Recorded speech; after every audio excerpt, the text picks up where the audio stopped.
noise right now as the Chicago Sky have put this out. Now, this is from the Chicago Sky. Another one. Thank you.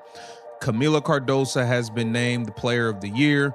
40 games played, 15 times player of the game, 6 times player of the week, 2 times player of the month. Congratulations, Camila. What if the loudest voice in the room wasn't actually the leader? And what if a franchise finally sent a message so clear it changed everything without saying a single word?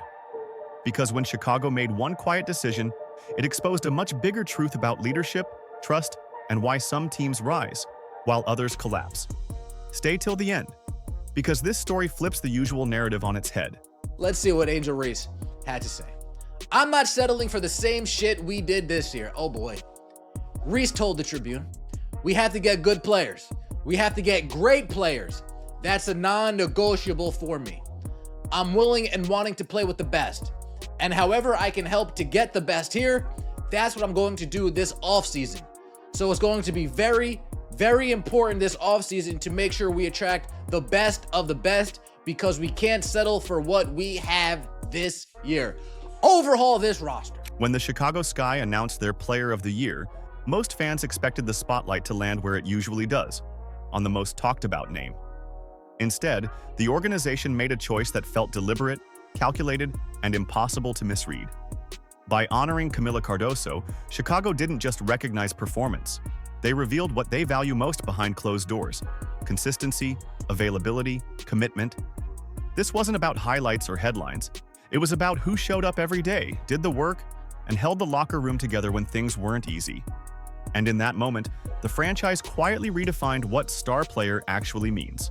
Over the season, frustration spilled into public conversations. Comments that might have been meant as ambition landed differently inside the locker room. When a player speaks openly about needing better pieces or major changes, teammates don't hear motivation, they hear judgment.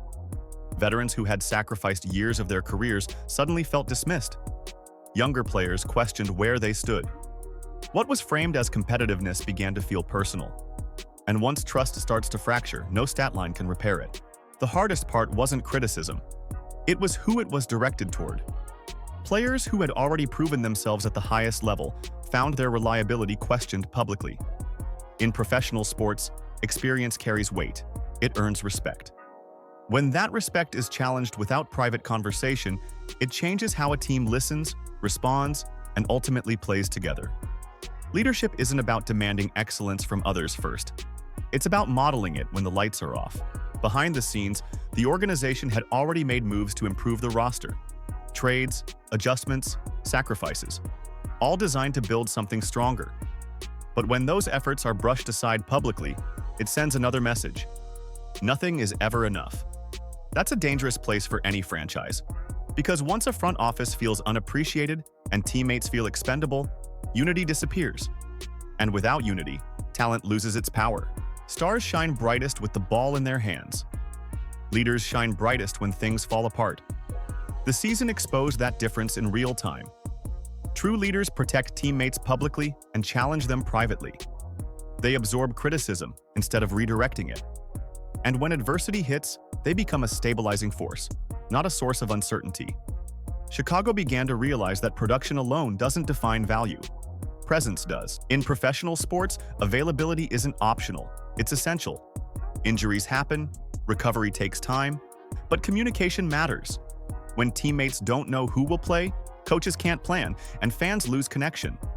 Uncertainty creates chaos, and chaos spreads quickly. A team can survive losses. What it can't survive is not knowing who it can count on. As the season progressed, attention drifted. Off-court moments grew louder than on-court impact. Fans noticed, teammates noticed, and the contrast became impossible to ignore. Championships aren't built when priorities feel divided. They're built when everyone moves in the same direction, especially the most visible player on the roster. Emotions run high in elite competition, but composure separates professionals from problems. When frustration leads to penalties, suspensions, or distractions, it costs more than points. It costs momentum. And momentum is fragile. One moment of lost control can undo weeks of preparation.